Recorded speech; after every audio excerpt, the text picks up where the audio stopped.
हरे कृष्ण। हमें आशा है कि नवरात्रि के इन पावन दिनों में आप सभी प्रसन्नता पूर्वक पूर्ण भक्तिमय होकर माँ दुर्गा की आराधना कर रहे होंगे। अगर शुद्ध हृदय से नवरात्रि के इन दिनों में माँ दुर्गा की आराधना की जाए तो वे अवश्य प्रसन्न होती हैं और उनकी कृपा से मनुष्य के अंदर छिपे हुए काम, क्रोध, लोभ इत्यादि दानवों का भी नाश हो जाता है। व्यक्ति अपने श्रेष्ठ कर्तव्य की ओर अग्रसर हो सकता है और हमारा सबसे महत्वपूर्ण और श्रेष्ठ कर्तव्य है संपूर्ण रूप से शुद्ध होकर भगवान श्री कृष्ण की शुद्ध भक्तिमय सेवा करना। और माँ दुर्गा हमें इसी भक्ति के आशीर्वाद भी प्रदान करती हैं। तो चलिए माँ दुर्गा की आराधना करते हुए महिषासुर वध कथा श्रृंखला की अगली कड़ी में आगे बढ़ते हैं और सुनते हैं देवी सप्तशती पाठ से इस सुंदर कथा का। हमारी कथा श्रृंखला के पिछले अध्याय में आपने देखा कि महिषासुर की आज्ञा से महाबाहु बाष्कल और दुर्मुख नामक दैत्य गर्भ में चूर होकर सर्व प्रकार के अस्त्र और शस्त्र धारण करके माँ भगवती से युद्ध करने के लिए निकल पड़े थे। भगवती के पास आकर वे कहने लगे, हे सुंदरी, हमारे राजा महिषासुर ने देवों को जीत लिया है, इसलिए तुम हमारे राजा के साथ विवाह कर लो और सभी सुखों का आनंद लो। त्रिलोक का वैभव तुम्हारी इच्छा अनुसार तुम भोग पाओगी। और ये सुनते ही देवी क्रोधित स्वर में बोली, हे दुष्ट, तू नीच वृत्ति का है और तेरा राजा भी नीच कुल का है। वो मानता है कि मैं मोह से मुक्त हो जाऊंगी। क्या वो मुझे मंद बुद्धि समझता है? वो जो भी समझता है, ऐसी मैं सामान्य स्त्री नहीं हूँ। ये जान ले और समझ ले कि मैं उससे विवाह नहीं करने वाली। कुलवान स्त्री कुलशील और गुणों से युक्त, रूप, चातुर्य, बुद्धि, कौशल्य आदि गुणों से अपने से अधिक हो, ऐसे पुरुष को ही स्वीकार करती है। कोई भी स्त्री तेरे राजा को अपने पति रूप में स्वीकार ही नहीं करेगी, क्योंकि वो तो पशु है, पशुता से सभर है। अतः मेरा कहा मान ले और उसे जाकर कह दे चुपचाप यहाँ से पाताल में चला जाए और युद्ध की इच्छा है तो मेरे सामने आ जाए। मैं तैयार हूँ।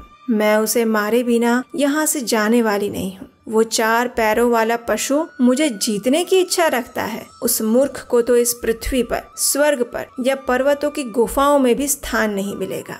देवी की ऐसी वाणी सुनकर दोनों दैत्य क्रोध की अग्नि में जलने लगे। धनुष उठाकर वे देवी के सामने आ गए। भगवती जगदम्बा ने भी उनके सामने गर्जना शुरू कर दी। आगे बढ़े हुए बाष्कल से युद्ध करते हुए माँ जगदम्बा ने बाष्कल का धनुष अपनी गदा और त्रिशूल से तोड़ दिया। गर्जना करती हुई माँ ने बाष्कल को एक ही प्रहार में मार दिया और ये देखकर आकाश से सभी देवता जय जयकार करने लगे और पुष्प वर्षा करने लगे। दुर्मुख आंखों में क्रोध भरकर प्रेक्षक बना रहा और बोला, अरे अबला, रुक रुक जा जरा। इतना कहकर वो रथ पर बैठकर देवी की ओर आगे बढ़ा।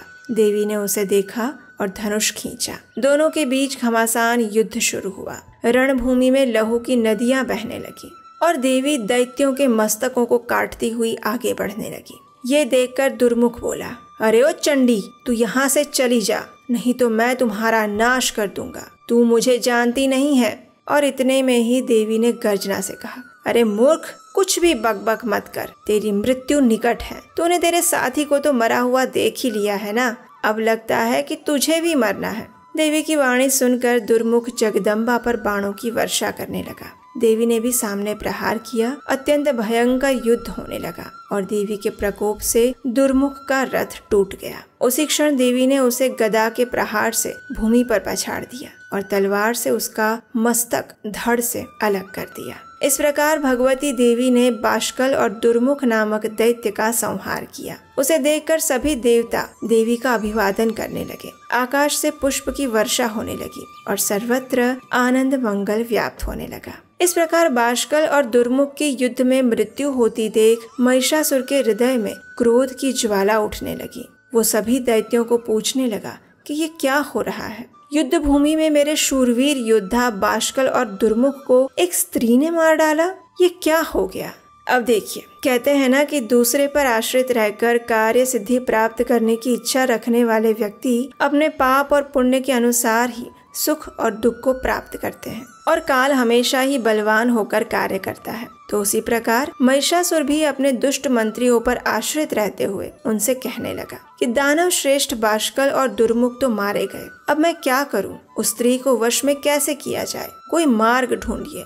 महिषासुर का इतना बोलते ही उसका सेनापति चिरुक्ष बोला, हे राजन, मैं उसका नाश कर दूंगा। एक नारी का वध करने में इतनी चिंता कैसी? इतना बोलकर चिरुक्ष ताम्र के साथ रथ पर बैठकर रणभूमि की ओर निकल पड़ा। चिरुक्ष अपनी दैत्य सेना के साथ गर्जना करते हुए और दिगंध नाद के साथ वहां आ पहुंचा। उसे आते देखकर भगवती जगदम्बा ने शंखनाद किया, धनुष को खींचा और टंकार करते हुए महाअद्भुत घंट नाद करने लगी। और इस ध्वनि को सुनते ही सर्व शत्रु सैन्य के हृदय में कंपन उठने लगा। वे भयभीत होकर अपनी दिशा बदलकर भागने लगी। और ये देखकर चिरुक्ष बोला, अरे ओ कायरों, तुम सब पर कौन सा आप टूट पड़ा है जो भयभीत होकर अपनी दिशा बदल रहे हो? मेरे सामने देखो, ये अभिमानी नारी को तो मैं अभी अपने बाणों का स्वाद चखाता हूँ। इतना कहते ही चिरुक्ष देवी के सामने गया और बोलने लगा, हे सुंदरी, तू सबको भयभीत करती होगी, लेकिन हम जरा भी भयभीत नहीं हैं। तू कुछ भी कर ले, हम तुझसे डरने वाले नहीं हैं।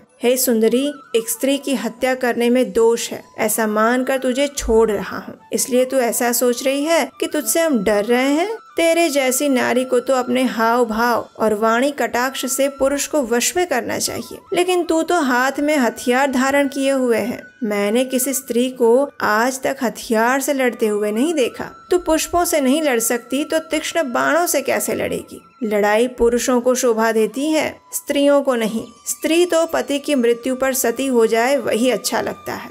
तू तो पहले ही लड़ने निकल पड़ी है। पहले संसार सुख को तो भोग ले और मेरे राजा महिषासुर को तो पति रूप में स्वीकार कर ले, फिर करना युद्ध।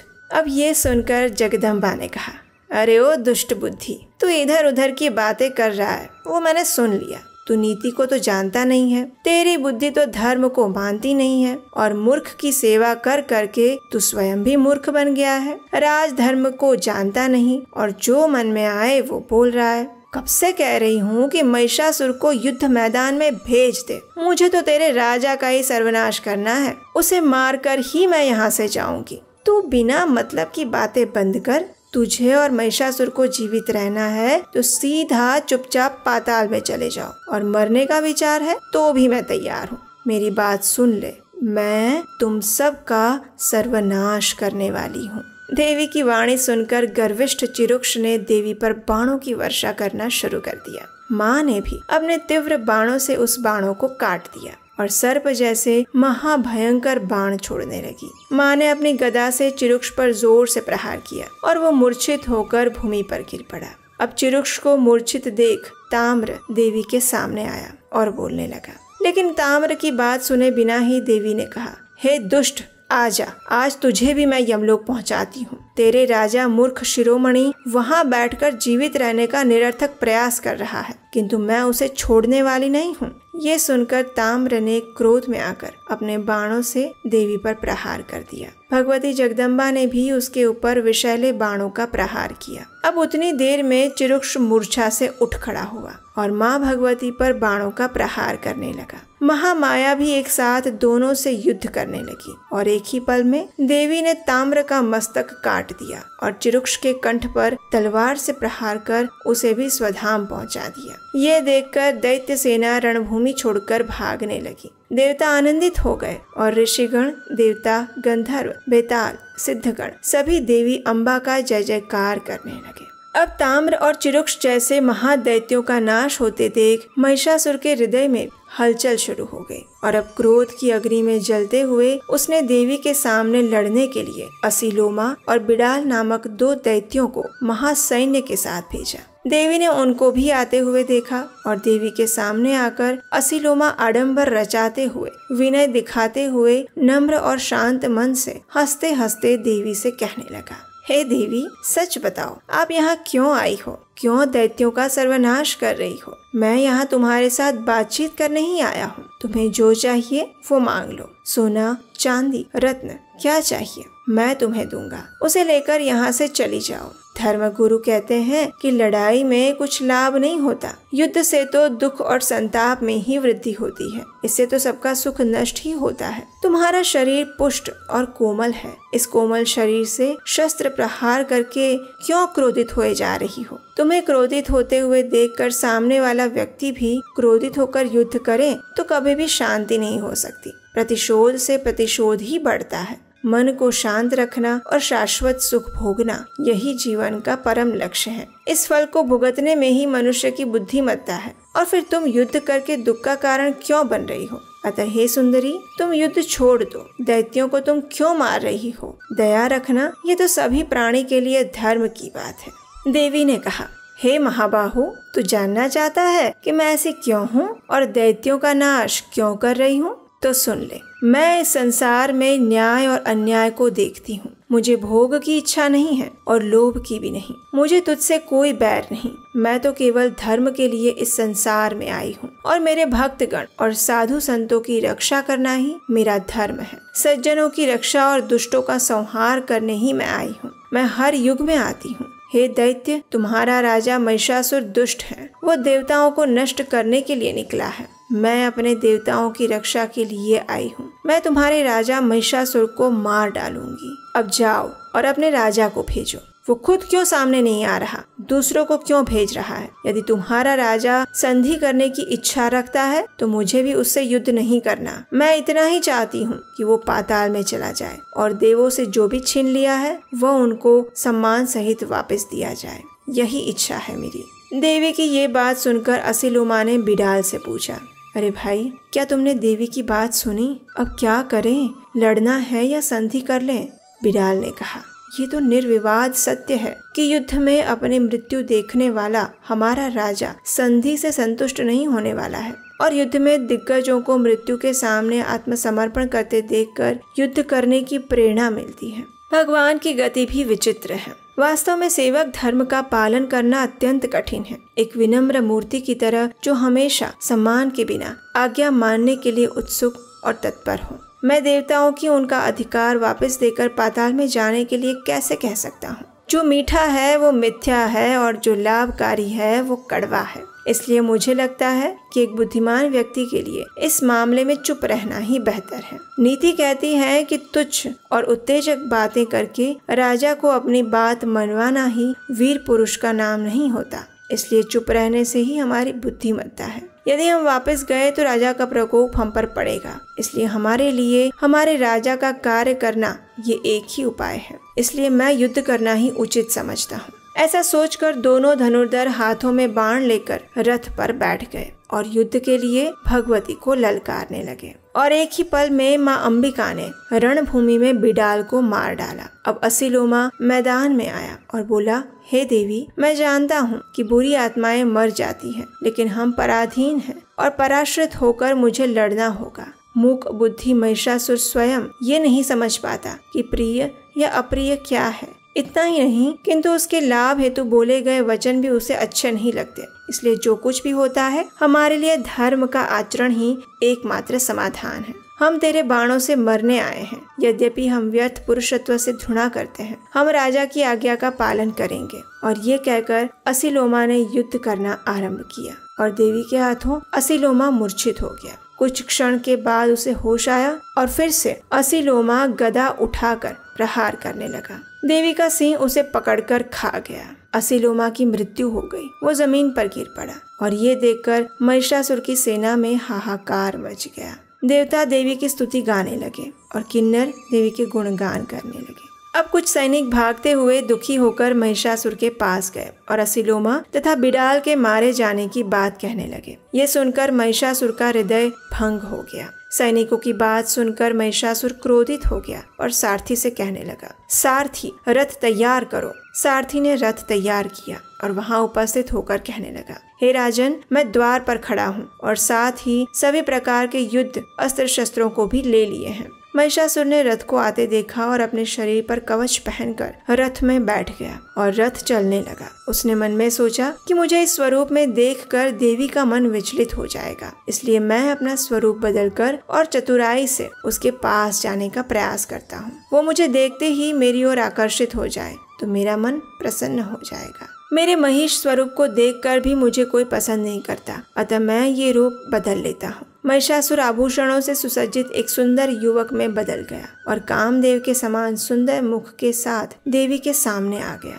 युद्ध भूमि में दैत्यराज महिषासुर को देखकर देवी कांप उठी। शंख की ध्वनि कानों में पड़ते ही महिषासुर देवी के पास आया और कहा, हे देवी, इस संसार में स्त्री पुरुष किसी भी प्रकार सुख चाहते हैं, लेकिन मनुष्य को सुख अवसर आने पर ही मिलता है। मैं इस तथ्य को जानता हूँ कि संसार में संयोग के बिना कोई सुख नहीं है। संधि कई प्रकार से बनती है और इसके कई भेद भी होते हैं। मैं जो कह रहा हूँ उसे सुनो। ये संयोजन प्रेम से सबसे अच्छा आकार लेता है। किसी अन्य कारण से वे एक दूसरे से मिलते हैं और परिस्थितियाँ बनती है, और तीसरे कारण दोनों के मन में स्वाभाविक सामंजस्य, आकर्षण पाया जाता है। मैं तुम्हें अपनी रानी बनाना चाहता हूँ, इसलिए तुम ये युद्ध छोड़कर मेरी रानी बन जाओ और दिव्य स्वर्गीय सुख का भोग करो। मैं तुम्हारा सेवक बनकर तुम्हारी सेवा करूंगा। तुम्हारे कहने पर मैं देवों के साथ भी अपना प्रतिशोध छोड़ दूंगा। जिससे तुझे सुख प्राप्त हो वही सुख सुविधा मैं तुम्हें प्रदान करूंगा। तुम्हारे सौंदर्य से मोहित हो चुका हूँ, इसलिए मैं मेरे अस्त्र शस्त्र छोड़कर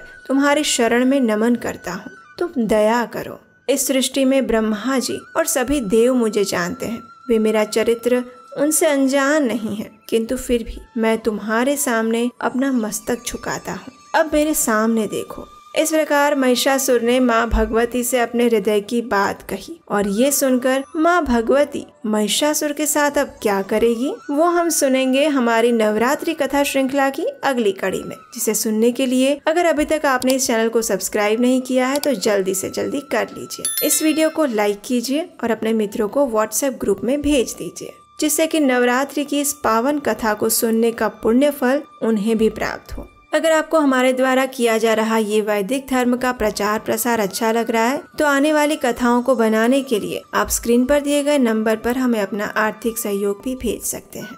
तो चलिए माँ दुर्गा की आराधना करते हुए हमारी कथा श्रृंखला की अगली कड़ी के साथ हम आपसे मिलेंगे बहुत जल्द। हरे कृष्णा।